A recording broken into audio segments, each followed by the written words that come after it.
Hey guys what's up now this is lecture number 2 और lecture number 1 में हम लोग कंसंट्रेशन टर्म्स कर रहे थे, उसी को प्रोसीड करते हैं। लेक्चर नंबर 2 में बाकी बची हुई कंसंट्रेशन टर्म्स को करेंगे, जैसे कि normality, mole fraction, percent weight, percent weight by volume, percentage volume by volume, strength, formality and PPM. Now these terms are also so much important. इसमें मोल फ्रैक्शन तो काफी ज्यादा इंपॉर्टेंट है, जो आगे काम आती है। तो चलिए इनको देख लेते हैं, लेकिन वीडियो शुरू करने से पहले my name is Arvind Arora और प्लीज आप फर्स्ट ऑफ ऑल मुझे फॉलो कर लीजिए अनअकैडमी प्लेटफॉर्म पे और एनरोल कीजिए फॉर एवरी कोर्स, ताकि मेरे नए वीडियोस के नोटिफिकेशंस आप लोगों को मिल सकें गाइस। तो चलिए शुरू करते हैं टॉपिक। सबसे पहले नॉर्मेलिटी से शुरू करेंगे। Now what is normality term, and that is the equivalent of solute in per liter volume of solution is called normality. Now this is very simple। देखने में थोड़ा awkward लगता है, पर आप equivalent को मोल से कंपेयर कर सकते हैं। जैसे कि मोलारिटी हम लोग क्या लिखते थे, मोलारिटी में दी मोल्स ऑफ सोल्यूट इन पर litre volume of solution. Normality में लिखते हैं दी इक्विवेलेंट ऑफ सोल्यूट इन पर लीटर वॉल्यूम ऑफ सोल्यूशन। तो इसको अगर मैथमेटिकली डिफाइन करेंगे तो कैसे करेंगे, मैं आपको सारी डिटेल में बताऊंगा इक्विवेलेंट होता क्या है, ठीक है, don't worry about that. But normality is equals to equivalent per litre volume of solution. Equivalent कैसे लिखते हैं, देखिए इक्विवेलेंट निकालना बड़ा आसान है। जैसे मोल कैसे निकालते हैं, given mass by molar mass. Equivalent में लिखते हैं हम लोग given mass of solute by equivalent mass of solute. Now this is so much important. अब इक्विवेलेंट मास कैसे लिखेंगे, तो मैं आपको वो भी क्लियर करता हूँ। देखिए यहाँ पर देखिए इक्विवेलेंट डिवाइडेड बाई पर लीटर वॉल्यूम ऑफ सोल्यूशन, और इक्विवेलेंट लिखते हैं जैसे कि मोल लिखते हैं। मोल कैसे लिखते हैं, given mass by molar mass. Equivalent लिखते हैं given mass by equivalent mass. अब इक्विवेलेंट मास कैसे लिखा जाता है, तो W तो एज इट इज आ गया। इक्विवेलेंट मास लिखा जाता है molar mass divide by N factor. Now this is so much important, ये मैंने मेंशन भी किया है। ये देखिए यहाँ पर equivalent mass is equal to molar mass divide by N factor, यानी कि molar mass into N factor. तो ले देके आप जरा गौर से देखें, ये फॉर्मूला तो ऑलमोस्ट मोलरिटी के जैसा ही बन रहा है। देखिए सिर्फ एक ही चीज एक्स्ट्रा है, वो है एन फैक्टर, जो आपको निकालनी आनी चाहिए। तो W is equal W divide by MM into VL, ये तो मोलारिटी इक्वल हो गया। इंटू क्या लिखना है आपको, एन फैक्टर। यानी अगर आपके सोल्यूशन की मोलारिटी पता है तो आप नॉर्मेलिटी निकाल सकते हैं, that is molarity into N factor. सिर्फ इतना सा ही फर्क होता है और कुछ भी नहीं होता है। सो यहाँ पर अगर आप मास निकालना चाहो W, तो वो कैसे निकालोगे, that is normality into equivalent mass into volume. That is very simple, वो यहाँ पर लिखा भी है। W की वैल्यू अलग करो तो नॉर्मेलिटी ये रही, और इनटू क्या, molar mass into volume of solution divide by क्या होगा, एन फैक्टर। तो सिर्फ एक ही चीज का फर्क होता है, एन फैक्टर। मैंने एन फैक्टर पे बहुत अच्छी वीडियो बना रखी है यूट्यूब पे, आप जाके देख सकते हैं, काफी अच्छे व्यूज मिल रहे हैं उसको। आप वहाँ पे भी एन फैक्टर को समझ सकते हैं डिटेल में। मैंने आपको डिटेल में एन फैक्टर निकालना सिखाया है, लेकिन मैं आपको थोड़े थोड़े आपको क्वेश्चन यहाँ भी करवाऊंगा, डोंट वरी अबाउट दैट कि एन फैक्टर कैसे निकालते हैं। सपोज आपसे देखिए थोड़ा सा क्रिटिकल क्वेश्चन में पूछ लेता हूँ। जैसे कि पूछा आपसे कि SO2 और SO3 गैस के लिए आप एन फैक्टर बताओ। तो देखो SO2 और SO3 गैसेस जो होती हैं वो एसिडिक नेचर की होती है, और एसिडिक नेचर में आप कैसे बताओगे। एसिड के लिए वैसे तो होता है कि जितने H+ आयन दे वही उसका एन फैक्टर होता है, लेकिन इनके पास तो कोई H+ आयन है ही नहीं। तो देखिए अगर ये एसिड है तो बेस के साथ कितने बेस के साथ रिएक्ट करेगा वो आपको देखना होता है। ये एसिडिक नेचर की है तो कितने OH- को अपनी तरफ अट्रैक्ट करेगा, वो इसका एन फैक्टर होता है। ये इस तरह से भी आप एसिड के लिए निकाल सकते हो। जैसे कि SO2 NaOH के साथ रिएक्ट करेगा तो Na2SO3 बनाएगा, ये एक एसिड बनाया है उसने, साथ में वाटर, ठीक है, एसिडिक सॉल्ट है प्लस वाटर बनाया। तो आप जरा ध्यान से इसको देखिए, जब इसको बैलेंस करेंगे तो 2OH- यानी कि 2 NaOH आपने इस्तेमाल किए, इसका मतलब इसका एन फैक्टर कितना होगा, 2।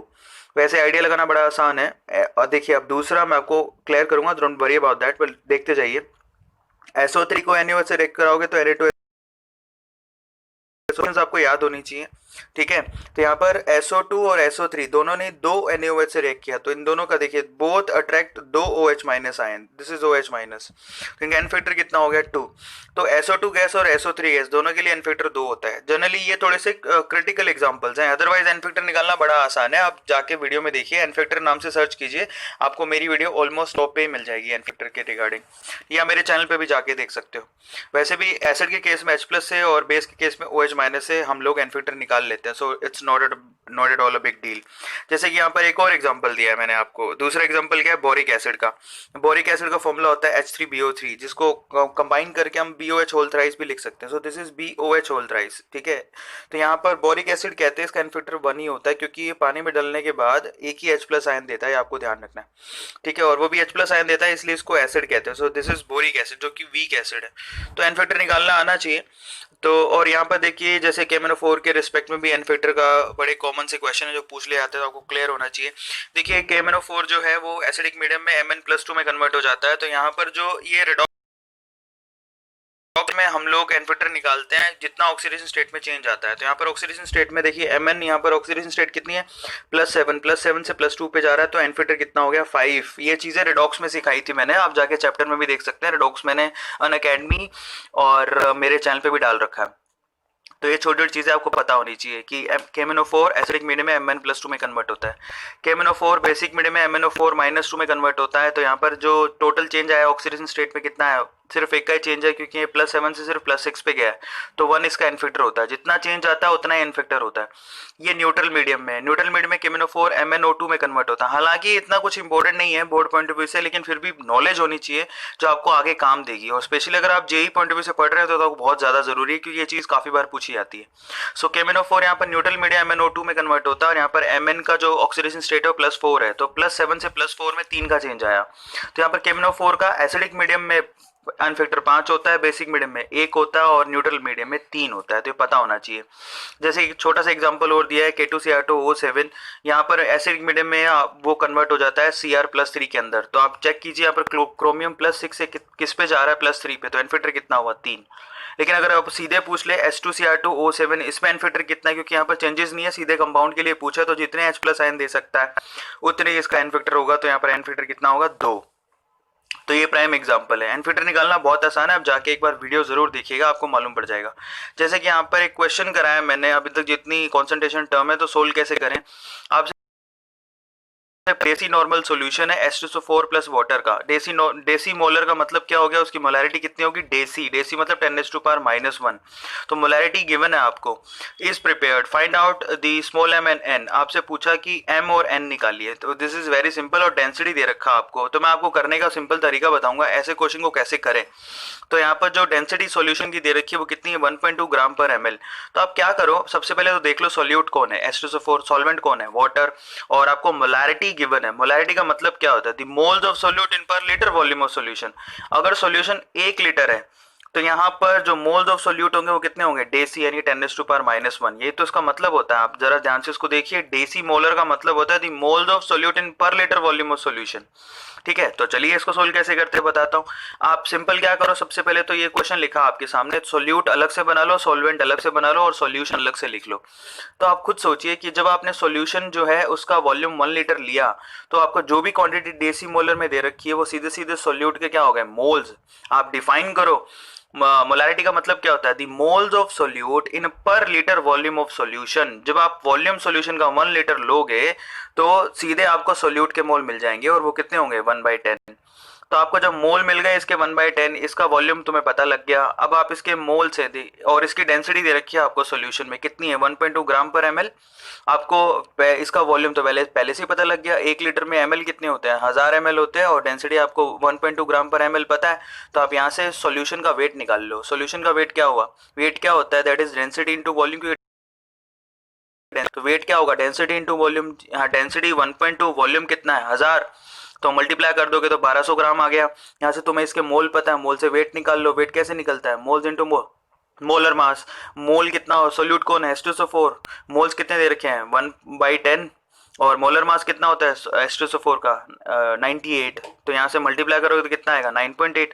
1200 ग्राम में 9.8 ग्राम क्या आपके पास 9.8 ग्राम है H2SO4। तो सॉल्वेंट कितना हुआ आपके पास, तो आप 1200 में से 9.8 माइनस कर दो तो 1190.2 1190.2, इसको केजी में कन्वर्ट कर लो 1.1902 केजी में आ गया। अब आप कुछ भी निकाल सकते हो यहाँ से। सपोज आपसे क्या पूछा, नॉर्मेलिटी, तो नॉर्मेलिटी होता है मोलैरिटी इंटू एन फैक्टर, वो तो निकालना बहुत ही आसान था। मोलैरिटी आपको 1/10 दे रखी है, एन फैक्टर कितना होगा 2, तो बहुत सिंपल है 1/5 आ गया। अगर आपको मोलालिटी निकालनी है, स्मॉल m का वैल्यू निकालना है, तो मोलालिटी क्या होता है, दी मोल्स ऑफ सोल्यूट ये रहे, पर केजी वेट ऑफ सोल्यूट ये रहा। तो इस 1/10 को किससे डिवाइड कर दो, 1.1902 से डिवाइड कर दो, आपको मोलालिटी मिल जाएगी सॉल्यूशन की। आप इस तरह से कैटेगराइज करके करते हैं तो आपके लिए चीज़ें आसान हो जाती हैं, और कुछ नहीं है। बाकी आप उसको किसी भी बेस से करो, कोई फर्क नहीं पड़ता। अब आगे हम चलते हैं, नेक्स्ट जो हमारे पास जो टर्म है which is very much important, that is mole fraction. देखिए मोल फ्रैक्शन का मतलब क्या होता है, जैसे कि कंटेनर है, उसके अंदर हमने सॉल्यूशन भर के रखा है, इसमें एक सब्सटेंस ए, एक दूसरा सब्सटेंस बी है। ए के मोल मान लें Na, बी के मोल मान लेते हैं Nb, ए के मोल फ्रैक्शन x से मान लेते हैं, बी के मोल फ्रैक्शन xb। अब इसको लिखेंगे कैसे, बहुत आसान है। अगर किसी के मोल फ्रैक्शन निकालने हैं तो उसके मोल लो divide by total mole of solution. Total mole यहाँ पर कितने हैं, Na प्लस NB, बस इतना ही करना होता है। तो अगर आप सपोज कि आपके A के मोल फ्रैक्शन पूछे यानी कि X से पूछा तो वो क्या होगा, Na upon Na plus NB। XB पूछा तो क्या होगा, NB upon Na plus NB। तो ये सिंपल है, X और XB आ गया। अब आप इन दोनों को जोड़िए। जब भी आप सबके मोल फ्रैक्शन ऐड करते हैं तो जितने भी सब्सटेंस होते हैं उनके मोल फ्रैक्शन का टोटल हमेशा 1 आता है। आप करके देख लो, इन दोनों को जोड़ लो, आपके पास 1 इंडिपेंडेंट है, टेम्परेचर पे डिपेंडेंसी इसकी नहीं होती है। Now this is so much important, ठीक है गाइस। आई थिंक आपको मोल फ्रैक्शन भी क्लियर हो गया होगा कि मोल फ्रैक्शन कैसे निकालते हैं। किसी भी सॉल्यूशन के लिए अगर आपको मोल फ्रैक्शन निकालना है तो उसके मोल चाहिए और डिवाइड बाय टोटल मोल, तो ये मोल फ्रैक्शन दे देगा आपको। और जितने भी सब्सटेंस होते हैं उनके सबके मोल फ्रैक्शन 1 के इक्वल होता है। चाहे यहाँ पर 10 सब्सटेंस हो, सबके मोल फ्रैक्शन का टोटल हमेशा 1 ही होगा। तो ये आपको ध्यान रखना है, आप चाहो तो करके भी देख सकते हो। अब हम चलते हैं आगे, इस पे एक न्यूमेरिकल कर लेते हैं जिससे आपको और ज़्यादा क्लैरिटी आएगी कॉन्सेप्ट में, ठीक है। और अगर कोई यहाँ पर कॉन्सेंट्रेशन टर्म बच जाती है तो हम अगले लेक्चर में कर लेंगे उसको, so don't worry about that. तो यहाँ पर एक छोटा सा क्वेश्चन है, जैसे कि 0.2 मोल फ्रैक्शन दे रखा है ग्लूकोज का आपको, ठीक है, is present in water, find out the molality. Now this is so much important, इसको बड़े ध्यान से समझिएगा और मोस्ट प्रोबेबली ये लास्ट ही होगा क्योंकि टाइम कम बचा हुआ है। तो हम जो टर्म बच रही हैं टाइटल के अंदर वो हम आगे वाले लेक्चर में कर लेंगे। तो यहाँ पर आपसे पूछा कि 0.2 मोल फ्रैक्शन दिया है आपको, ग्लूकोज प्लस वाटर सॉल्यूशन बनाया, तो मोलालिटी पूछा आपसे, स्मॉल m की वैल्यू पूछिए, x दे रखा है और यहाँ से बड़े आसानी से निकल सकता है। सबसे पहले आप सोचो कि आपको दे क्या रखा है, 0.2 मोल फ्रैक्शन। तो आप एक काम करो, मोल फ्रैक्शन का मतलब क्या होता है, the moles of solute by total moles. Total moles का मतलब सॉल्यूशन के मोल। मान लो आप सॉल्यूशन के मोल कितने हैं, 1, उसके रिस्पेक्ट में अगर टोटल मोल आप 1 मानते हैं तो आपके पास जो मोल फ्रैक्शन है वो सीधे सोल्यूट के मोल हो गए। आप डेफिनेशन पर जाओ, x इक्वल्स टू क्या होता है, दी मोल्स ऑफ सोल्यूट पर टोटल मोल्स। टोटल मोल अगर आपने 1 मान ले तो 1 मान रहे हो अगर आप, तो यहाँ पर जो भी आपके पास मोल फ्रैक्शन है वो सीधे सोल्यूट के मोल पर आ जाएगा। तो यहाँ पर सोल्यूशन 1 मोल, तो सोल्यूट के मोल कितने हो गए, 0.2, तो सॉल्वेंट के मोल कितने हो गए, 0.8। अब आपको करना क्या होता है, मोलालिटी निकालने के लिए आपको करना होता है दी मोल्स ऑफ सोल्यूट पर केजी वेट ऑफ सॉल्वेंट, ये करना होता है। सोल्यूट के मोल तो है, वेट निकाल लो किसका, सॉल्वेंट का। कैसे निकालोगे, वेट निकालने का तरीका होता है मोल्स इनटू मोलर मास। मोल कितना है, 0.8, मोलर मास कितना होता है पानी का, 18 ग्राम। तो आप रख दो। तो जरा ध्यान से इसको देखो आप कर क्या रहे हो, मोलालिटी निकालना है दी मोल्स ऑफ सोल्यूट 0.2, ठीक है, डिवाइड बाई यहाँ पर नीचे क्या करते हो, पर केजी वेट ऑफ सॉल्वेंट यानी कि 0.8 इंटू 18, क्योंकि ये ग्राम में था इसको केजी में कन्वर्ट करना था, ऊपर 1000 से मल्टीप्लाई कर दिया। तो यहाँ पर क्या बन रहा है, देखिए 0.2 इंटू 1000 डिवाइड बाई 0.8 इंटू 18। यहाँ से फॉर्मूला भी बना सकते हो, इसीलिए मैं आपको इसको बार बार लिख रहा हूँ। इन टर्म को, इस टर्म को मैं बार बार लिखूंगा, आगे भी आपको फॉर्मूला डायरेक्ट कराऊंगा। तो यहाँ से जब इसको सोल्व करोगे तो ये कितना है, 1000 बाई 4 इंटू 18 यानी कि 125 बाई 9 यानी कि 13.6 मोल एम वैल्यू आ गई। अब जरा सोचिए आपने किया क्या, उसी से हम लोग फॉर्मूला बनाते हैं। तो जरा ध्यान से इसको देखिए, आपने क्या किया, 0.2 ये क्या है जरा सोचिए, ये 0.2 आपके पास सोल्यूट के मोल, सोल्यूट को ए मान लें यानी कि और ये 0.2 आपको क्वेश्चन में दिया था, बाय द वे आप पीछे जाइए, ये आपको 0.2 क्वेश्चन में दिया है। तो आपको क्या करना होता है, जो क्वेश्चन के जो मोल फ्रैक्शन है वो किसके हैं, सोल्यूट के ही तो है। तो उसको क्या लिखा, एक्स ए इंटू क्या कर रहे हो 1000, ये रहा। और 0.8 कहाँ से आया, 1 माइनस एक्स ए, यानी कि 1 में से 0.2 घटा दोगे तो 0.8 आ जाएगा। तो 1 माइनस एक्स ए, और 18 क्या है, ये मोलर मास है सॉल्वेंट का, ये जैसे उस केस में पानी के लिए था। तो आप जरा सोचिए आपने जो यहाँ पर किया उसी से फॉर्मूला बना लिया। तो यहाँ पे अगर आपको स्मॉल एम यानी कि मोलालिटी की वैल्यू निकालनी है और अगर आपको मोल फ्रैक्शन गिवन है क्वेश्चन में, तो ये फॉर्मूला आप सीधे इस्तेमाल कर सकते हो। ये क्वेश्चन काफी बार पूछा गया है। तो molality is equals to mole fraction of solute into 1000 divide by 1 minus mole fraction of solute into molar mass of solvent. इस तरह से आप सीधे क्या निकाल सकते हो, मोलालिटी की वैल्यू को कैलकुलेट कर सकते हो। आई होप गाइज आपको समझ में आया होगा। Thank you.